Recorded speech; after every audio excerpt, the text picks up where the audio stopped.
శారీరకమైన అనారోగ్యమే కానీ, మానసిక రోగమే కానీ, లేదా మరి ఆధ్యాత్మిక పోరాటమే కానీ, ఇవన్నీ కూడా మనం అనుకోకుండా, మనం కోరుకోకుండా మరి ఆ దురాత్మలు మనలోని బలహీనతను బట్టి, మనలోని పాపాన్ని బట్టి మనలో చేరుకుని మనకి ఇటువంటి అనారోగ్యాలను తీసుకొస్తూ ఉంది.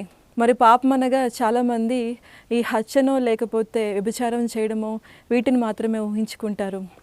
మరి క్రైస్తవులుగా మరి బైబిల్ వాక్యం పలుకుతుంది, ఎదుటివాడిని నిందించినా, దూషించినా, లేకపోతే వ్యర్థుడా అని నీ సోదరుని తిట్టినా, లేకపోతే మోహపు తలంపులు కలిగిన ఇవన్నీ కూడా దేవుని ముందు హత్య, వ్యభిచారం లాంటి సమానమైన పాపాలుగానే కనపడుతున్నాయి.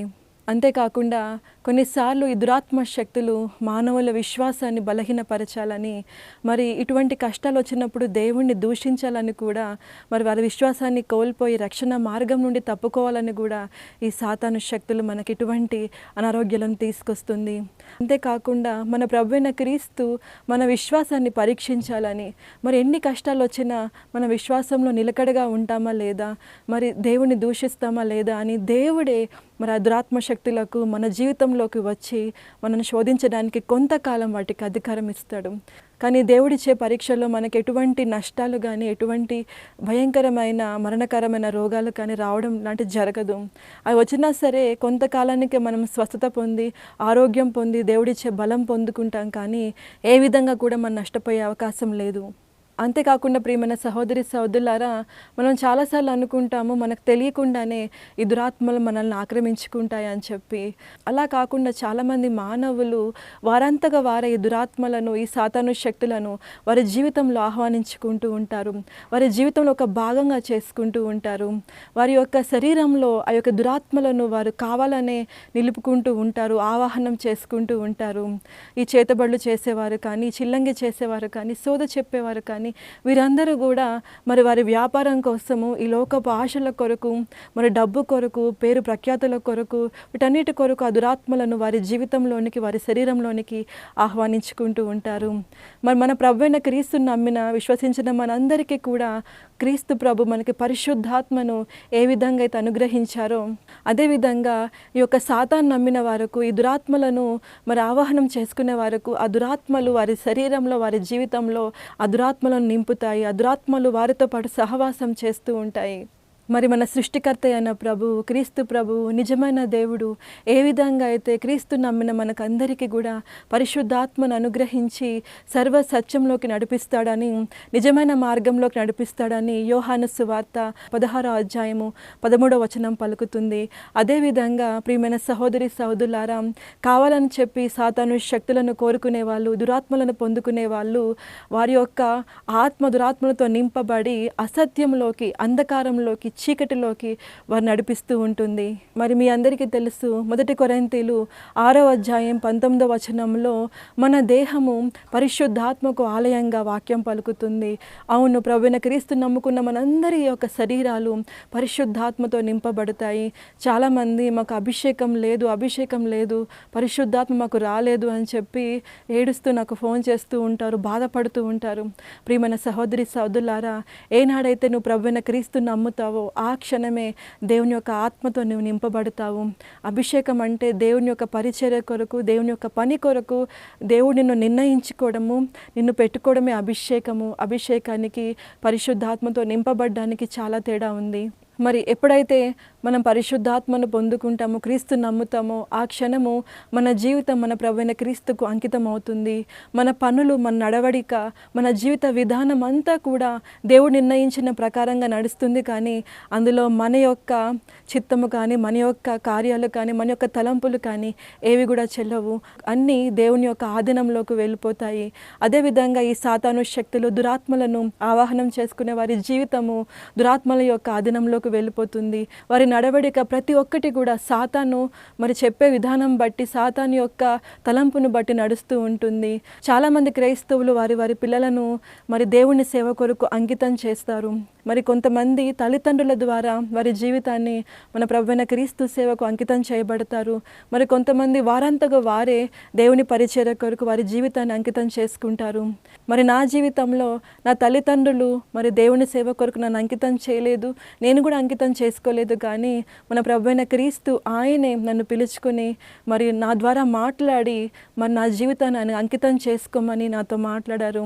నేను నా యొక్క సాక్ష్యాన్ని కొద్ది కాలం కిందట మీతో పంచుకుంటూ చెప్పాను. 10 సంవత్సరాల వయసులోనే దేవుని యొక్క దర్శనాన్ని, ప్రభువైన క్రీస్తు యొక్క దర్శనాన్ని నేను పొందుకున్నాను. నేను ఎప్పుడైతే ఈ పరిచర్యలోకి రాబోతున్నానో ఆ సమయంలో నాకు ఒక దర్శనం వచ్చింది. ఆ దర్శనంలో నేను పడుకుంటున్న బెడ్రూమ్ అంతా కూడా గొప్ప లైట్స్తో డెకరేట్ చేయబడినట్లుగా, అలంకరించబడినట్లుగా నేను చూశాను.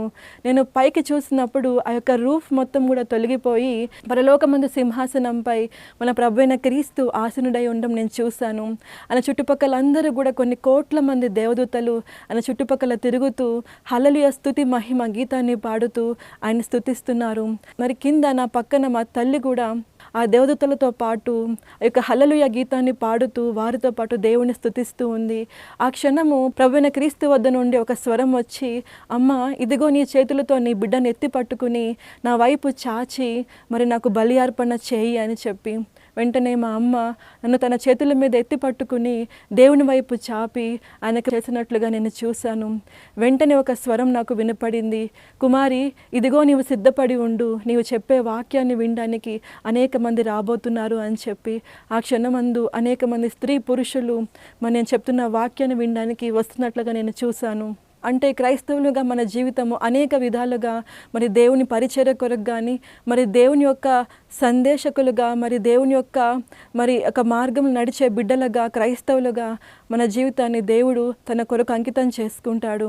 అంతేకాకుండా ఈ దురాత్మలను ఆవాహనం చేసుకునేవారు ఈ లోకపు ఆశలకు, డబ్బు ఆశలకు లోనై మరి వారు కూడా కొంతమంది వారి బిడ్డలను మరి ఆ దయ్యాలకు, విగ్రహాలకు, సాతానులకు మరి అంకితం చేసినట్లుగా 106వ కీర్తన 37వ వచనంలో మనం చూస్తున్నాము. అవును ప్రియమైన సహోదరి సహోదరులారా, ఆ వాక్యం పలుకుతుంది, వారి కుమార్తెలను వారి కుమారులను దెయ్యములకు బలిగా ఇచ్చారు అని. ఇక్కడ బలి అంటే 2 రకాలుగా ఉంటుంది. చాలామంది అనుకుంటారు బలి అంటే వారి ప్రాణాలను సమర్పించడం అని. కానీ అది మాత్రమే కాదు ప్రియమైన సహోదరి సహోదరులారా, అది బలి అంటే 2 రకాలుగా. మొదటిది రక్త బలి, రెండవది వారి జీవితాన్ని బలి.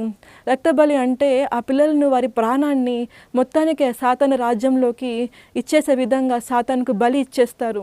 అంటే వారి శారీరకంగా మరణించి వారి ఆత్మలు మరి సాతాను రాజ్యంలోకి వెళ్ళిపోతాయి. రెండవది వారి జీవితాన్ని బలి. అంటే ఈ భూమి మీద కొంతకాలం వారు జీవిస్తారు, కానీ జీవించినంత కాలం కూడా వారు సాతాను యొక్క సేవకులుగా, సాతాను చెప్పే విధంగా నడిచే వ్యక్తులుగా వారు జీవిస్తారు.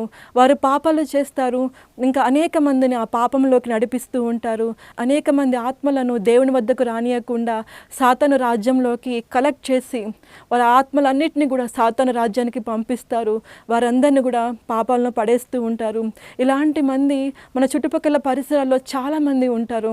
మరి మీలో చాలామంది నాకు ఫోన్ చేసి, సిస్టర్ మా అమ్మాయి మా అబ్బాయి చిన్న వయసు నుంచి బాగానే ఉన్నారు, మరి కాలేజీకి వెళ్ళేసరికి మరి యవ్వనం వయసు వచ్చేసరికి ఏమైందో తెలియదు, కానీ మరి స్నేహితుల బారిన పడిపోయి, స్నేహితుల సహవాసంలో పడిపోయి తప్పుడు మార్గంలోకి వెళ్తున్నారు. మరి నేను కాలేజీలో చదువుకుంటున్న సమయంలో ఆ కాలేజీలో హాస్టల్ చదువుకున్న నా తోటి స్నేహితులు మరి డబ్బు కొరకు మరి నీచమైన కార్యాలు చేస్తున్నట్టుగా నేను చూసేదాన్ని. క్రైస్తవులు అయ్యుండి కూడా అనేక రకమైన వ్యభిచార పనులు, ఇటువంటి పనులన్నీ చేస్తూ ఉండేవారు. వారు ముందు క్రైస్తవులుగా ఉన్నా సరే ఈ యొక్క స్నేహితుల బారిన పడిపోయి తప్పుడు మార్గంలోకి వెళ్ళి మరి సాతాను యొక్క క్రియలు చేస్తూ ఉండడం అనేక మంది నేను చూశాను. ప్రియమైన సహోదరి సహోదరులారా, అంటే వారి జీవితాలను దయ్యాలకు బలిగా ఇచ్చేస్తూ ఆఖరికి వారు మరణించిన తర్వాత సాతాను యొక్క రాజ్యంలోకి, అంటే నిత్య నరకాగ్నిలోకి వాళ్ళు వెళుతున్నట్లుగా మనం చూస్తున్నాము. మనం ఎలా అయితే మన ప్రభువైన క్రీస్తు నమ్ముకుని మరి యొక్క నూతన జన్మ పొందుకుని ఏ విధంగా అయితే ఆయన చెప్పిన పనులు చేస్తామో, ఏ విధంగా అయితే ఆయన ఇచ్చిన ప్రణాళిక ప్రకారం మనం జీవిస్తామో, ఏ విధంగా అయితే ఆయన సువార్తను అనేక మందిని ప్రకటిస్తూ అనేక మంది ఆత్మలను మరి పరలోక రాజ్యానికి తెచ్చే ఒక ఆయుధాలుగా మనం ఉంటామో, అదేవిధంగా ఈ సాతానును ఆవాహనం చేసుకునే వాళ్ళు, ఈ యొక్క పాపంలో జీవించే వాళ్ళు, తప్పుడు మార్గంలో జీవించే వాళ్ళు, అన్యులు, విగ్రహారాధకులు, ఈ మంత్రగాళ్ళు, చేతబడులు చేసేవాళ్ళు, చిల్లంగి చేసేవాళ్ళు, సోద చెప్పేవాళ్ళు, వీరందరూ కూడా ప్రియమైన సహోదరి సహోదరులారా మరి అనేక మంది ఆత్మలను నరకానికి తీసుకువెళ్ళే వ్యక్తులుగా వారు ఉన్నారు.